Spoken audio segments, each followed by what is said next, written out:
அனைவருக்கும் வணக்கம். இன்னைக்கு நம்ம இந்த வீடியோவில் என்ன பார்க்க போகிறோம்னா, 8ஆம் வகுப்பு அறிவியல் 8ஆம் வகுப்பு அறிவியல் பகுதியில் பார்த்தோம் அப்படின்னா, மொத்தம் நம்மளுக்கு வந்து எத்தனை யூனிட் கொடுத்துருக்காங்க, எத்தனை அலகு கொடுத்துருக்காங்க, 23 அலகு இருக்குது.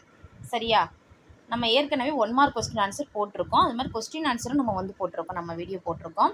அதில் வந்து பார்த்தோம் அப்படின்னா, செப்டம்பர் வரையிலான பாடப்பகுதிகளுக்கான 1 மார்க் கொஸ்டின் ஆன்சர் நம்ம ஏற்கனவே போட்டிருக்கோம். இப்போ வந்து இந்த வீடியோவில் என்ன போட போகிறோம் அப்படின்னா, அக்டோபர், நவம்பர், டிசம்பர் இந்த மாதங்களில் இருக்கக்கூடிய பாடப்பகுதிகளுக்கான 1 மார்க் கொஸ்டினோட ஆன்சர் பார்க்கலாம். இது வந்து உங்களுக்கு எக்ஸாம் படிக்கிறதுக்கு ரொம்ப யூஸ்ஃபுல்லாக இருக்கும்னு நினைக்கிறேன். இங்கே பாருங்கள், இதில் வந்து மின்னியல், ஒளியியல், அணு அமைப்பு, நீர், அமிலங்கள் மற்றும் காரங்கள், அடுத்து வந்து விலங்குகளின் இயக்கம், வளரிலம், பருவமடைதல் இந்த பாடப்பகுதிகளுக்கான 1 மார்க் கொஸ்டினோட ஆன்சர் பார்க்கலாம். ஓகேவா? நான் கீழே டிஸ்கிரிப்ஷன் பாக்ஸில் லிங்க் கொடுத்துருக்கேன். அதில் போய் நீங்கள் ஜூன், ஜூலை, ஆகஸ்ட், செப்டம்பர் வரையிலான 1 மார்க் கொஸ்டினோட ஆன்சர் பார்த்துக்குங்க. ஓகேவா? இங்கே பாருங்கள், அலகு 5ல் மின்னியல் இந்த பாடப்பகுதியில் இருக்கக்கூடிய ஒரு மதிப்பெண் வினாக்களுக்கான விடைகளை பார்க்கலாம். இங்கே பாருங்கள், சரியான விடையை தேர்ந்தெடுத்து எழுதுக. 1 பாருங்கள், எபோனைட் தண்டு ஒன்றினை கம்பளியால் தேய்க்கும் போது கம்பளி பெற்றுக்கொள்ளும் மின்னூட்டம் எதுன்னு கேட்டிருக்காங்க. இதற்கான விடை நேர் மின்னோட்டம். அடுத்து 2 பாருங்கள், 2 பொருள்களை தேய்க்கும் போது எவை இடமாற்றம் அடைவதால் மின்னேற்றம் ஏற்படுகிறதுனா விடை வந்து எலக்ட்ரான்கள். 3 பாருங்கள், ஒரு எளிய மின்சுற்றை அமைக்க தேவையான மின்கூறுகள் எவை? மின்கலம், மின்கம்பி, சாவி. அடுத்து, ஒரு நிலைமின் காட்டி மின்னூட்டம் பெற்ற கண்ணாடி தண்டினால் தூண்டல் முறையில் மின்னூட்டப்படுகிறது. நிலைமின் காட்டியில் இருக்கும் மின்னூட்டம் எது? எதிர் மின்னோட்டம். அடுத்து, மின் உருகி என்பது ஒரு மின் சுற்றை தடை செய்வதற்கு பயன்படுத்தப்படும் ஒரு பாதுகாப்பு கருவி. அடுத்து, கோடிட்ட இடத்தை நிரப்புக. பாருங்க, பொருட்களை ஒன்றுடன் ஒன்று தேய்க்கும் போது டேஸ் நடைபெறுகிறது. விடை மின் துகள்கள் இடமாற்றம். 2, ஒரு பொருள் எலக்ட்ரானை இழந்து நேர் மின்னூட்டம் ஆகிறது. 3, மின்னல் தாக்குதலில் இருந்து கட்டடங்களை பாதுகாக்கும் சாதனம் மின்னல் கடத்தி. 4, அதிகமான அளவு மின்னோட்டம் மின்சாதனங்கள் வழியாக பாயும் போது அவை பாதிக்கப்படாமல் இருக்க மின் உருகி அவற்றுடன் இணைக்கப்படுகின்றன. 5, 3 மின் விளக்குகள் ஒரே சுற்றில் மின்கலத்துடன் இணைக்கப்பட்டுள்ளன. இந்த மின் சுற்று தொடர் இணைப்பு எனப்படும். அடுத்து, சரியா அல்லது தவறா என கூறுக. தவறான கூற்றை திருத்தி எழுதுக. எபோனைட் தண்டினை கம்பளி துணி ஒன்றுடன் தேய்க்கும் போது எபோனைட் தண்டு எதிர் மின்னூட்டங்களை பெற்றுக்கொள்கிறது. விடை சரி. அடுத்து பாருங்க, மின்னூட்டம் பெற்ற பொருள் ஒன்றை மின்னூட்டம் பெறாத பொருளின் அருகே கொண்டு செல்லும் போது மின்னூட்டம் பெற்ற பொருளுக்கு எதிரான மின்னோட்டம் அதில் தூண்டப்படும். விடை சரி. அடுத்து பாருங்க, தூண்டல் முறையில் மின்னேற்றம் செய்ய பயன்படும் ஒரு கருவி நிலைமின் காட்டி. விடை தவறு. தூண்டல் முறையில் மின்னேற்றம் இருப்பதை கண்டறியும் பயன்படும் கருவிதான் நிலைமின் காட்டி. ஓகேவா? மின்னேற்றம் செய்ய பயன்படுகிறது, மின்னேற்றம் இருப்பதை கண்டறியும். அடுத்து, நீர் மின்சாரத்தை கடத்தும்னா விடை சரி. பக்க இணைப்பில் அனைத்து கூறுகளிலும் மின்னோட்டம் மாறிலியாக இருக்கும். விடை தவறு. இது வந்து பக்க இணைப்பில் அனைத்து கூறுகளிலும் மின்னழுத்தம் தான் மாறிலியாக இருக்கும். அடுத்து பொறுத்துக்க பாருங்க, இரு ஓரின மின் துகள்கள். விடை ஒன்றை விட்டு ஒன்று விலகும். அடுத்து 2 பாருங்க, இரு வேறின மின் துகள்கள். இதற்கு விடை வந்து ஒன்றை ஒன்று கவரும். 3 பாருங்க, கண்ணாடி துண்டை பட்டு துணியில் தேய்க்கும் போது. இதற்கான விடை வந்து இங்கே இருக்கு, நேர் மின்னூட்டம் பெறும். அடுத்து, ரப்பர் தண்டை கம்பளியில் தேய்க்கும் போது. விடை எதிர் மின்னூட்டம் பெறும். 5 பாருங்க, மின் உருகி. இதற்கான விடை பார்த்தோன்னா மின் சுற்று அதிகம் சூடாகாமல் பாதுகாக்கும். அடுத்து, கீழே கொடுக்கப்பட்டுள்ளதுக்கு காரணம் கூறுகன்னு இருக்கு. இங்கே ஒவ்வொன்றும் இருக்கும். இதற்கான விடையில் நம்ம ஏற்கனவே வீடியோ போட்டிருக்கோம். நம்மளோட சேனல் பிளேலிஸ்ட்டில் போய் பார்த்துக்க. கொஸ்டின் ஆன்சருக்கும் நம்ம வந்து ஆன்சர் போட்டாச்சு. ஓகேவா? இப்போ 1 மார்க் கொஸ்டினோட ஆன்சர் மட்டும் நம்ம பார்க்கலாம். இங்கே பாருங்கள், அடுத்து என்ன கேட்டிருக்காங்கன்னா, சரியா அல்லது தவறா என கூறுக. தவறான கூற்றை திருத்தி எழுதுக இருக்குது. கூற்று, மின்னலினால் பாதிக்கப்படும் நபர்கள் கடுமையான மின்னெதிர்ச்சியை உணர்வார்கள். காரணம், மின்னல் அதிக மின்னழுத்தத்தை கொண்டிருக்கும். விடை வந்து ஆவிடை. ஆவிடை என்னென்னா கூற்று மற்றும் காரணம் ஆகிய இரண்டும் சரி. மேலும் காரணம் கூற்றிற்கான சரியான விளக்கம். அடுத்து, கூற்று பாருங்க, மின்னலின் போது உயரமான மரத்தின் அடியில் நிற்பது நல்லது. காரணம், அது உங்களை மின்னலுக்கான இலக்காக மாற்றும். விடை வந்து இ. அதாவது கூற்று தவறானது, அது காரணம் சரியானது. அடுத்து, அலகு 6. அலகு 6ல் ஒளியியல் இந்த பாடப்பகுதியில் இருக்கக்கூடிய ஒரு மதிப்பெண் வினாக்களுக்கான விடைகளை பார்க்கலாம். இங்கே பாருங்கள், மதிப்பீடு பகுதியில் சரியான விடையை தேர்ந்தெடுத்து எழுதுகளை. ஒளி அலைகள் எதில் மிக வேகமாக பரவுகின்றன. விடை வந்து உலோகங்கள். பின் வருவனவற்றுள் அதிர்வுகளின் பண்புகள் எவை அப்படின்னா 1 மற்றும் 2, அதாவது அதிர்வெண், கால அளவு. அடுத்து, ஒளி அலைகளின் வீச்சு இதை தீர்மானிக்கிறது. விடை வந்து உரப்பு. அடுத்து, சித்தார் எந்த வகையான இசைக்கருவினா இதற்கான விடை கம்பி கருவி. பொருந்தாத ஒன்றை கண்டுபிடி. இதற்கான விடை வந்து வயலின். அடுத்து பாருங்க, இரைச்சலை ஏற்படுத்துவது ஒழுங்கற்ற மற்றும் சீரற்ற அதிர்வுகள். மனித காதுக்கு கேட்க வேண்டிய அதிர்வெண் வரம்பு வந்து 20 ஹெர்ட்ஸ் முதல் 20,000 ஹெர்ட்ஸ் வரை. அடுத்து ஒலி அலையின் வீச்சு மற்றும் அதிர்வெண் அதிகரிக்கும் போது பின்வருவனவற்றுள் எது உண்மையாக இருக்கும்னா உரப்பு அதிகரிக்கிறது மற்றும் சுருதி அதிகமாக இருக்கும். அடுத்து இரைச்சலால் ஏற்படுத்துவது எது? இவை அனைத்தும். எரிச்சல், மன அழுத்தம், பதட்டம் எல்லாமே. அப்போ இவை அனைத்தும் தான் விடை. அடுத்து கோடிட்ட இடத்தை நிரப்புக. ஒலி அதிர்வுகளால் உருவாக்கப்படுகிறது. 2 தனி ஊசலின் அதிர்வுகள் அலைவுகள் என்றும் அழைக்கப்படுகின்றன. 3 ஒரு இயந்திர அலை வடிவத்தில் பயணிக்கிறது.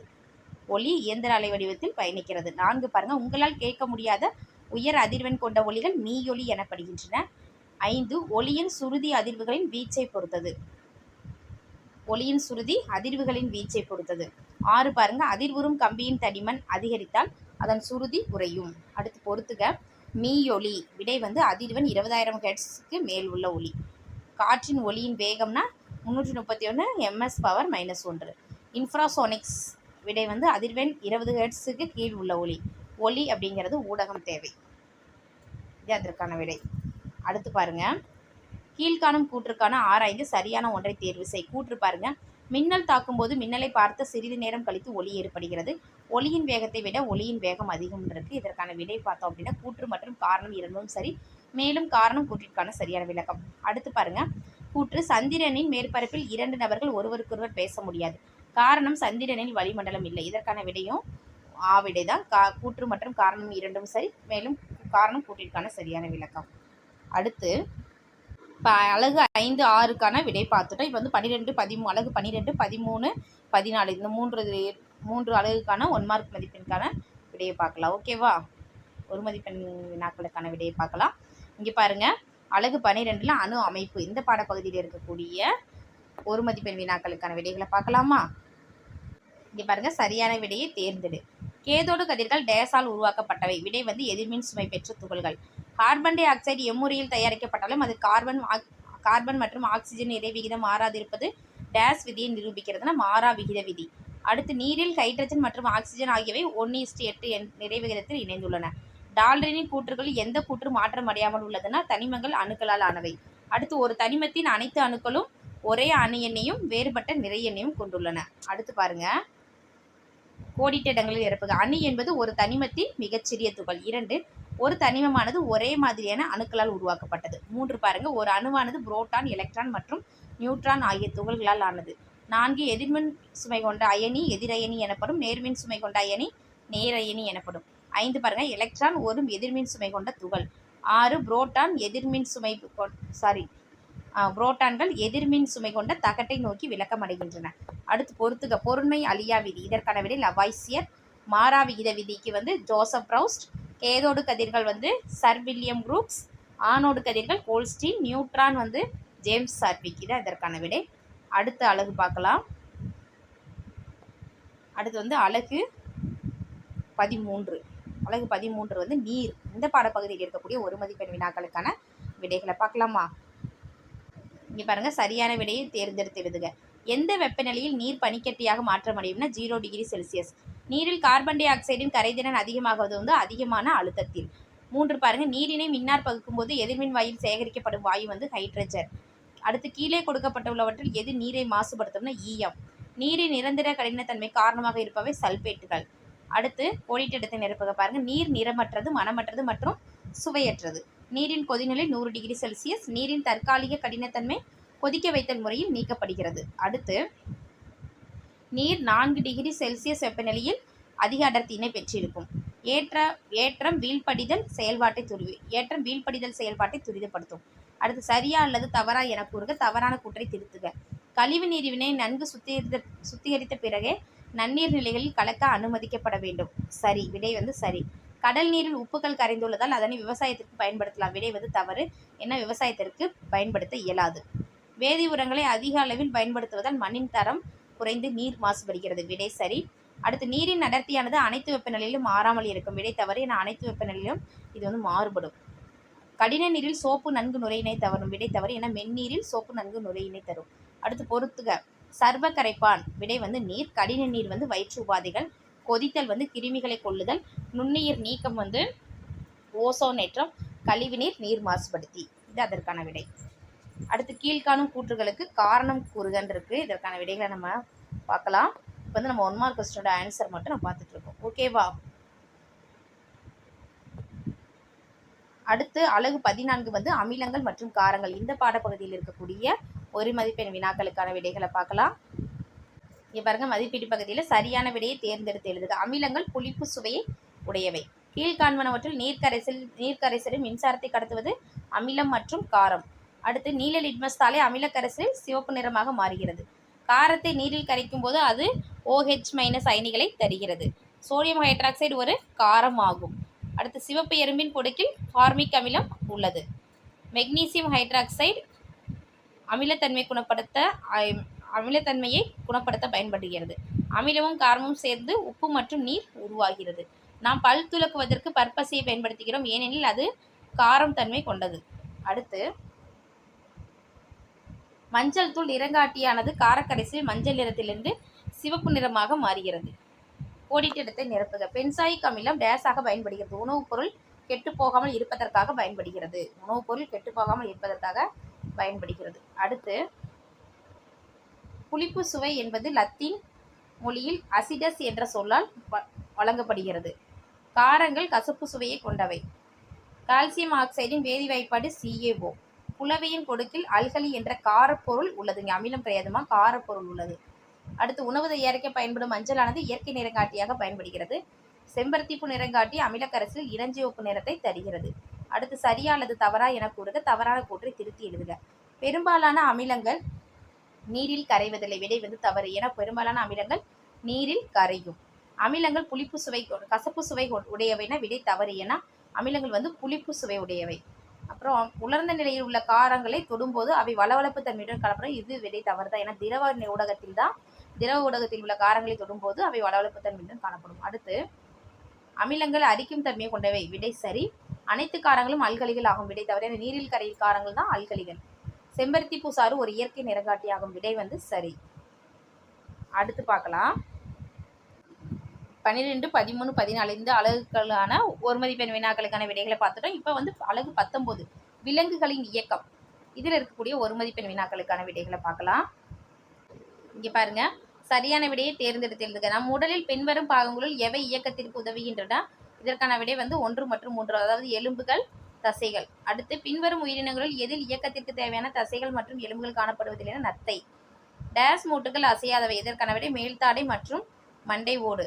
அடுத்து பாருங்க 4, நீருக்கடியில் நீந்துபவர்கள் ஏன் காலில் துடுப்பு போன்ற பிளிப்பர்களை அணிகிறார்கள்னா விடை வந்து தண்ணீரில் எளிதாக நீந்த. அடுத்து உங்கள் வெளிப்புற காதினை பின்னா தாங்குவது எதுனா குருத்தெலும்பு. அடுத்து கரப்பான் பூச்சி எதன் உதவியுடன் நகர்கிறதுனா இதற்கான விடை கால். முதுகெலும்புகளின் பின்வரும் வகைகளில் எதற்கு சரியான எண்ணிக்கை உள்ளதுன்னா கழுத்தெலும்பு 7. அடுத்து தசை என்பது சுருங்கி விரியும் திசுக்கற்றை. அடுத்து பாருங்க, கோடிட்ட இடங்களை நிரப்புக. உயிரினங்கள் ஒரு இடத்திலிருந்து மற்றொரு இடத்திற்கு நகர்வது இடம்பெயர்தல் எனப்படும். 2, இயக்கம் என்பது ஒரு உயிரினத்தின் உடல் பகுதியின் நிலையில் உள்ள மாற்றத்தை குறிக்கிறது. 3, உடலுக்கு வலிமையான கட்டமைப்பை வழங்கும் அமைப்பு எலும்பு மண்டலம் எனப்படும். 4, மனிதனின் அச்சு எலும்புக்கூடு மண்டை ஓடு, முக எலும்புகள், ஸ்டெர்னம் மற்றும் விலா எலும்புகள் ஆகியவற்றை கொண்டுள்ளது. அடுத்து மனிதனின் இணைப்பு எலும்புக்கூடு மார்பு வளையங்கள் மற்றும் இடுப்பு வளையங்கள் ஆகியவற்றை கொண்டுள்ளது. 6, 2 எலும்புகள் சந்திக்கும் இடம் மூட்டு என அழைக்கப்படுகிறது. 7, அசையாத மூட்டு மண்டையோட்டில் காணப்படும். 8 வந்து இரத்த நாளங்கள், கருவிழி, மூச்சுக்குழாய் மற்றும் தோல் போன்ற உடலின் மென்மையான பாகுகளுடன் வரியற்ற அல்லது மென்மையற்ற அல்லது தன்னிச்சையற்ற தசை இணைக்கப்பட்டுள்ளது. 9, ரேடியல் தசை கண்பாவையை அகலமாக்குகிறது. அடுத்து சரியா அல்லது தவறா என கூறுக. தவறான கூற்றை திருத்துக. மனிதர்களின் மண்டை ஓடு 22 எலும்புகளை கொண்டுள்ளது. விடை சரி. 2, மனித முதுகுத்தண்டில் 30 முதுகெலும்புகள் உள்ளன. விடை வந்து தவறு. ஏன்னா 32 முதுகெலும்புகள் உள்ளன. மனித உடலில் 12 ஜோடி விலா எலும்புகள் உள்ளன. விடை சரி. இடுப்பு என்பது அச்சு எலும்புக்கூட்டின் ஒரு பகுதியாகும். விடை தவறு. என இணையுறுப்பு எலும்புக்கூட்டின் ஒரு பகுதியாகும். கீழ் மூட்டு சற்று நகரக்கூடிய மூட்டு. விடை சரி. இதய தசை ஒரு இயக்கு தசை. விடை தவறு. என இதய தசை ஒரு இயங்கும் தசை. கையில் காணப்படும் வலை தசைகளும் நீள் தசைகளும் எதிரெதிர் தசைகளாகும். இதற்கான விடையும் சரிதான்.